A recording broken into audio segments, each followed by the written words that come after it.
started last year as a place where students could come and work with a trained tutor on their writing.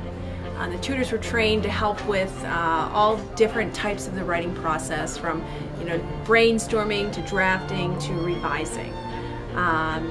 And that is how the Writing Center tutors have traditionally worked. About 3 months into the school year, I noticed that we were having a huge problem and no one was addressing it. And I talked to the other Writing Center tutors about it, and together we decided that we were going to do something. So now, the Writing Center is functioning as a research center so that we can find a cure for senioritis. So how many years, Juliana, have you been a Writing Center tutor? About 2 years. Writing Center tutor. Yeah, and do you believe what you're doing is important here? Of course I do, yeah. I used to have senioritis, so the Writing Center has really helped me, but it's been pretty controversial, actually. So. Oh, well, people just think it's a hoax, and that's just a waste of time to even bother with it, so. So Mr. Palmer, what do you think about what the Writing Center is doing to find a cure for senioritis? I believe senioritis is a made-up disease, and you can go fly a kite. So this is a controversial subject. How do you feel about that? You know what? Senioritis is a real problem. Senioritis is hurting our students. There are kids who used to be getting straight A's, and now they have trouble motivating themselves to wake up in the morning. If that doesn't sound real to some people, well, it is real. So there. But couldn't all the symptoms of senioritis just be caused by laziness?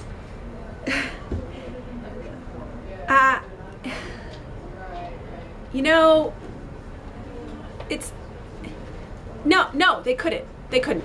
That's my answer. Next question. So what are the possible cures you're looking into?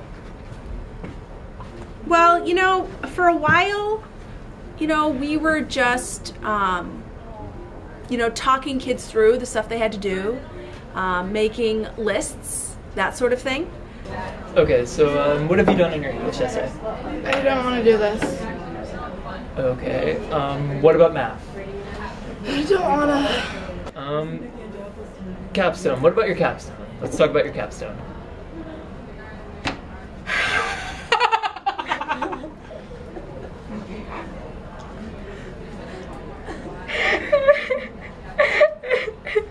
So then I did some research, and I found the cause of senioritis. And the cause of senioritis is actually a chemical that is naturally found in the brain.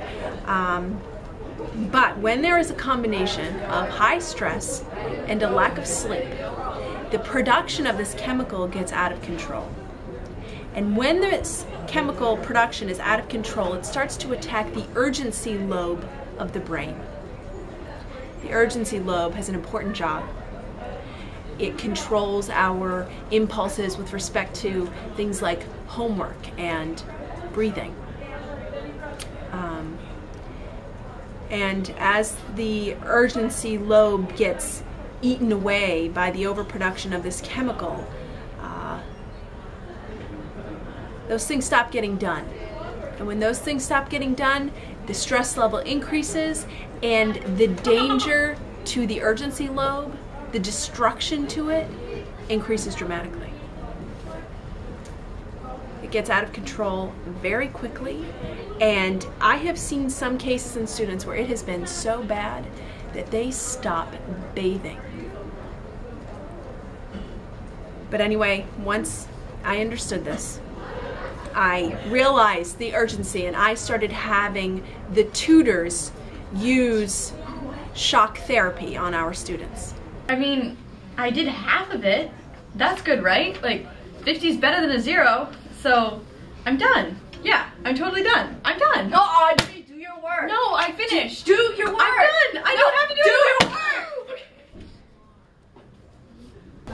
work. Lately, I've been seeing students suffer from something that I've taken to calling aggravated senioritis. Aggravated senioritis is a condition students seem to be experiencing in the wake of college rejections. It is caused by the emotional devastation that college rejection causes. And as a result, I have expanded what the Writing Center offers to include strategies for helping students cope with hearing the phrase, "there isn't room." Now, typically, we see 3 reactions to college rejections. Type 1, they've got what I call the sniffles. It's fine. It's like, I didn't even want to go there. I couldn't even afford it. I'm fine. I'm fine. Then, the second type is full out sobbing. Constantly sobbing. Hey, you're good. Hey, you're good. How'd you do that?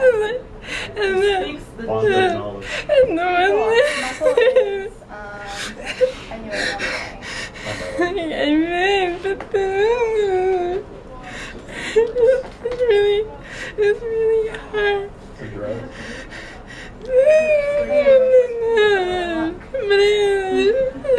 No, you're right behind me. And then there's type 3. In my opinion, type 3 is the most extreme and the most alarming. I'm doing really well, you know.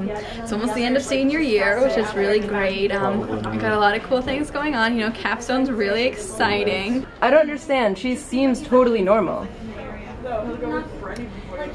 Ask her about Wellesley College. What? Just do it. Wellesley College. Okay. So Audrey, I heard you applied to Wellesley College.